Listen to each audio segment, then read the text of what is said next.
మిత్రులారా అందరికీ నమస్తే. ఒక స్టూడెంట్ చదువుకోవడానికి సంబంధించి ఇన్ని కష్టాలు ఉన్నాయని చెప్తా ఉన్నారు.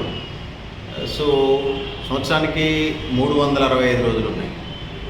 365 రోజులు ఉంటే అందులో ఆదివారాలు 52 ఆదివారాలు పోతే మిగిలేది 313 రోజులు. ఇక వేసవి సెలవులు ఒక 50 రోజులు. 313లో 50 రోజులు పోతే 263 రోజులు. దాని తర్వాత 263 రోజుల్లో 8 గంటలు నిద్రపోతే 122 రోజులు పోతాయి. అంటే మిగిలేది 141 రోజులు. సో గంట ఆడుకుంటాం కాబట్టి 15 గంటలు పోతాయి. అంటే ఓవరాల్గా చూసినప్పుడు సంవత్సరంలో 126 రోజులు. ఇవి మిగిలింది 126 రోజులు అన్నట్లు లెక్క. 2 గంటలు తినడానికి సరిపోద్ది, అంటే 30 రోజులు సరిపోతాయి. అంటే మిగిలింది 96 రోజులు. గంట సేపు కుటుంబ సభ్యులతో మాట్లాడితే 15 రోజులు పోతాయి. మిగిలింది 81 రోజులు. సో 35 రోజులు పరీక్షలు ఉంటాయి. 81 రోజుల్లో 35 రోజులు ఎగ్జామ్స్ పోతే మిగిలింది 46 రోజులు. దాని తర్వాత 46 రోజుల్లో పండగలు 40 పోతే మిగిలింది 6 రోజులు. ఆరోగ్యం బాగలేకపోతే 3 రోజులు సెలవులు.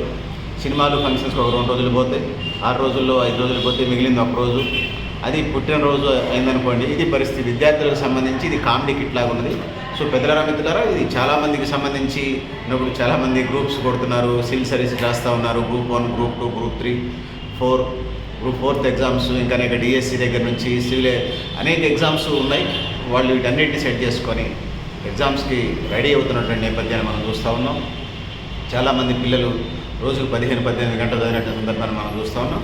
సో నేను కూడా స్టూడెంట్ లైఫ్ నుంచి కేజీ నుంచి పీజీ దాకా లేకపోతే యూనివర్సిటీ దాకా చదువుకున్నవాడిని కాబట్టి ఆ అడ్జస్ట్మెంట్ వేరుగా ఉంటుంది. సో అన్ని ఎంజాయ్మెంట్స్ ఉంటాయి స్టూడెంట్స్ జీవితాల్లో నేను అనుకోను.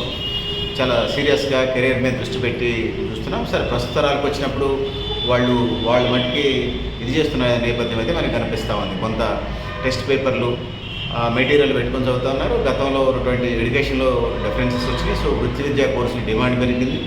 అకాడమిక్ సర్టిఫికెట్స్తో పాటుగా కమ్యూనికేషన్ స్కిల్స్, ఇతర ఇంటర్వ్యూ ఇవన్నీ బేస్ అయి ఉన్నాయి కాబట్టి చాలా ఒళ్ళు దగ్గర పెట్టుకొని ముందుకు పోతేనే కెరీర్లో డెవలప్మెంట్ కావడానికి ఆస్కారం ఉంటుంది. అడుగులుగా వ్యవహరించిన వాళ్ళు డెవలప్మెంట్ అయ్యారనేది చరిత్రలో లేదు. ఆయన 1 లాటరీ తగిలిన తర్వాత ఆయన వాడు కాలగర్భంలో కలిసిపోయినటువంటి సందర్భాన్ని మనం చూసాం.